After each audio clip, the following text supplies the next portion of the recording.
นี่ซื้อได้มานะคะเราต้องคืนอีกรอบนึงชาใส่น้ำใบขี้หูใส่เพื่อให้มันรับกินข้าวเนาะ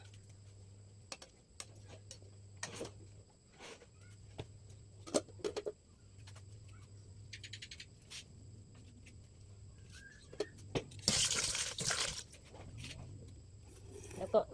ทำแกงพืช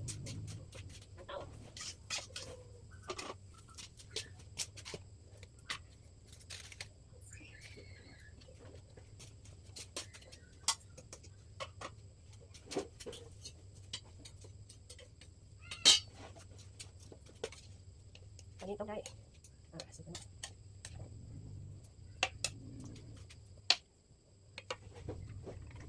้วเอามาล้างอีกรอบนึง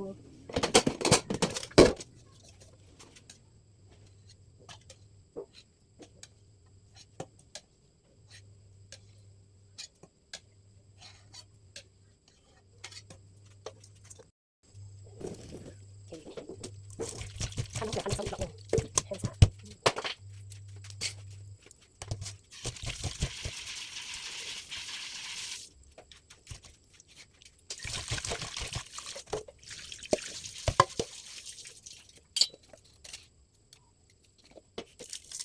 ใส่น้ำมันอีกรอบนึงอีกให้สะอาดก่อน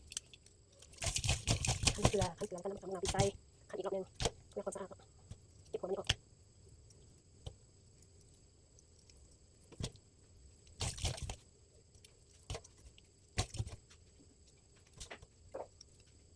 อันนี้มันจะมีหัวนี่ตานี่เขาต้องเก็บปิดเอาหัวนี่ออก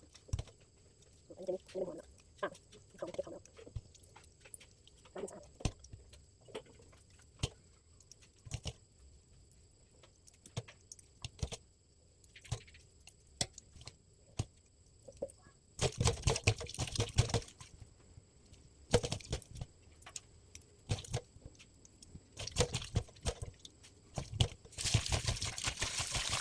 น้ำตาลพริกเลย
บัวแดง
เลย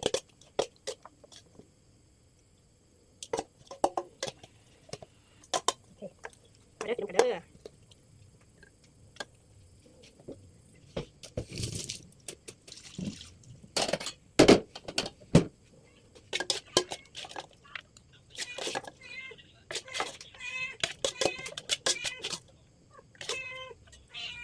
กินก้อนหอยน้ำกันเด้อเรียบร้อยเลยเด้อมาเด้อมาเด้อกินก้อยหอยกับแกงผักกระดูกหมูมาเด้อมากินน้ำกันเด้อ